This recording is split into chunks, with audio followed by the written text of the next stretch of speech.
అది ఇలాగా పల్నాడు జిల్లా అయింది, నరసరావుపేట పార్లమెంట్ కోసం మాట్లాడతాం. ఉమ్.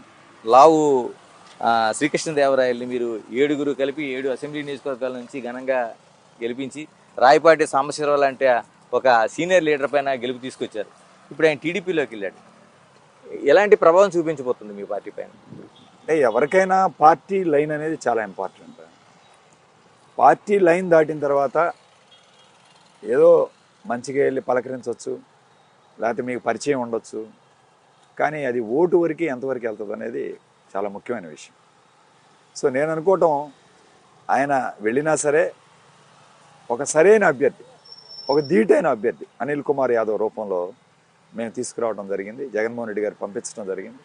ఖచ్చితంగా అనిల్ కుమార్ యాదవ్కున్న క్రేజ్ కానీ, ఆయనకున్న వాక్చాతుర్యం కానీ, ఆయన పర్సనాలిటీ కానీ మా పల్నాడు ప్రాంతానికి బాగా సూట్ అవుతుంది.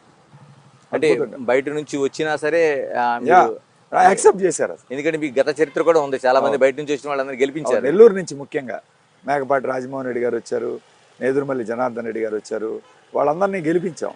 అదే రీతిలో ఈయన కూడా గెలిపించారు. అసలు ఎన్నికల షెడ్యూల్ మొదలు అయిన దగ్గర నుంచే కదా, అంతకుముందు నుంచి కూడా ఎక్కడికక్కడ వివాదాలు జరుగుతున్నాయి, 2 పార్టీల మధ్య గొడవలు జరుగుతున్నాయి. ఈ 2 రోజుల క్రితం 24 గంటల క్రితం కూడా మనం ఈ వివాదాలు చూసాం. అంటే ఇంకా రాను రాను మనకి దగ్గర పడుతున్న కొద్ది ఇలాంటివి చూడాల్సిందే పెరుగుతూ ఉంటాయి. జనరల్గా పల్నాడు ప్రాంతాలు, పల్నాడు అంటే పౌరుషాలకి పెట్టిన కోట. సో పౌరుషాల గడ్డ ఇది. సో ఖచ్చితంగా కొంత పౌరుషాలు ఉంటాయి, కొన్ని గొడవలు, కొన్ని అలజడులు, కొన్ని ఇవి జరగటానికి అవకాశం ఉన్న ప్రాంతం.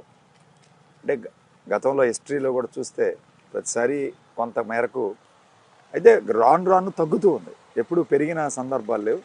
రాను రాను హింసా కార్యక్రమాలు లేకపోతే సంఘటనలు, అలాంటి సంఘటనలు తగ్గుతూ వస్తున్నాయి. ఈసారి కూడా ఇంకా తగ్గే అవకాశం, తగ్గుతాయంటారా? ఇంకా తగ్గే అవకాశం. అంటే శ్రీనివాస్ రెడ్డి